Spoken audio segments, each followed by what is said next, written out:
Here I have the 10th design open from Royal Heirloom. I'm going to change it from its 5/7. I'm going to make it 360 by 200 millimeters, and I'm going to rotate it so it's horizontal. Now I like to leave the grids, and you'll see why in a minute. I'm going to box select the design and moving it over to the side, placing it by the 12. Then I'm going to make sure that it's aligned properly. I can't emphasize how important it is that you zoom in on your design, especially when you're placing them alongside each other, and using the arrows up, down and left and right to nudge them into place. Zoom back out again and check the top. I'm going to select it and duplicate it and move the next one over, placing it in the center. That needs a little nudge over. The reason I moved the first one to the left was that would make a better sequence for stitching out. Zoom in the middle and make sure that that is nudged up onto the center line, and zoom back out again. Box select with box select and duplicate, and move the third design over to the other side. I just need to check the alignment is absolute, so I need to check where the right hand corner is falling. It's falling exactly on the 12. Zoom in to check it. Just nudge it over so that little blue box is right on the line of 12. And zoom back out again, box select the third design and zoom in to the top left corner there, and once again make sure that blue box is sitting exactly on the line. Then the alignment will be exact. You may have these features, you may have automatic features like this in your software, but it's also good to know how to do it manually. Zoom back out again, and there we have our 3 panels. Now the problem is that we have too many colours. We've got far too many, so I'm going to colour sort.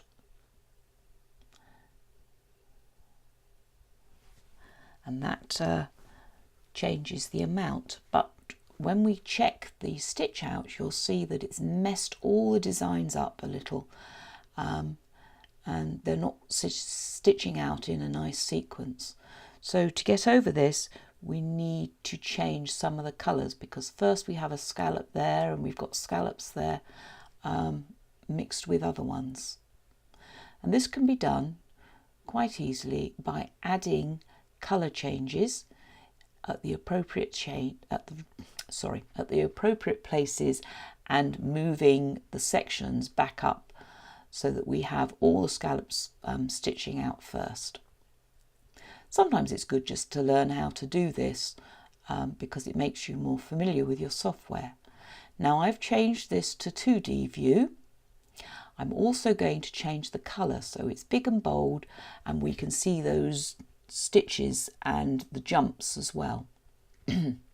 Remember, you've got your little bars at the bottom which will show you the sequence of stitching, and as you can see, it's this top little bit up here where we need to put in a colour change so that we have separated the scallops, let's make it a nice purple, from the subsequent stitches that we don't want to stitch out quite yet in the sequence.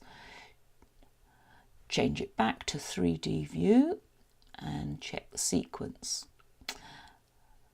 There we are. And we can change that purple back to 1063, which is the pale yellow green. We want to move that one up to the top so it goes with the first scallops. But first of all, let's go and find the other section that is messed up, which is colorway 12 here, where we've got scallops and middle ones together.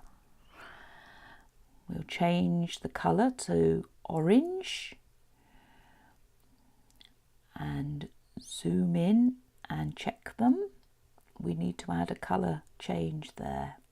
I'm going to make that purple. Now we've separated the two. I change the colour back to 1063. And as you can see, we've got two lots orange and we've got two underneath. We've got the new scallops. There's the first one, and we want to move colourway 7 and colourway 13 up to the top.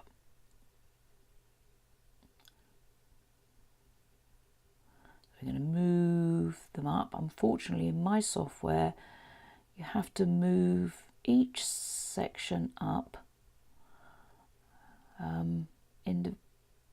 You have to do it in steps, which is a bit laborious. Up, then you can select the first one and merge them. Merge into the next colour. Then we have to take this one here and we're going to move that one back up to the top as we did for the second lot of scalloped edging. Now you could say to me, why didn't you change the colours before you duplicated and made the panel? Well, yeah, that would have been a quicker way, but this was just a way for me to show you how to do this editing in your software. There we have the first colourway and we've got all these scallops stitching out together, which is great. Now we have a lace there. Where are the other laces? There's a lace there at number 7.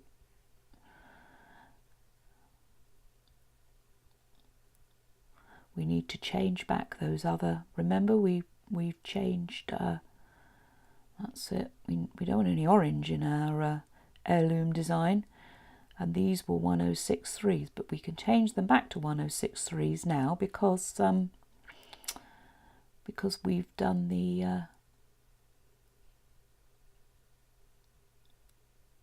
now let's colour sort and see what happens. We've got 5 stitches. Scallops, lace inserts, there's our edgings. Remember, these ones can be stitched out with metallic thread, and there are our little finishing centres to the flowers. We can modify it and save it. Now remember, with the Husqvarna software you have to export the design. I'm just going to add commands, which is probably a good idea to do, as we've done a considerable amount of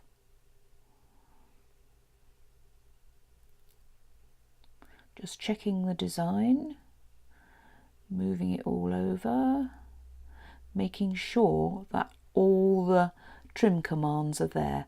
Sometimes the software doesn't catch them all, so it doesn't hurt to have a close-up look of your design. And you may discover in doing that, you may discover other problems.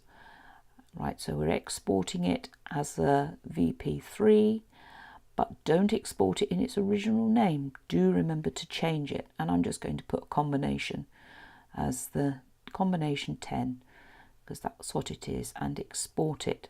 And remember, when you save it in this particular software, you must, when you close it, should I say, you must click no, because if you save it as yes, for some reason it doesn't work. Thank you ever so much for watching this. I hope it's been useful, and if you check my blog you can see the results of the stitch out of this design.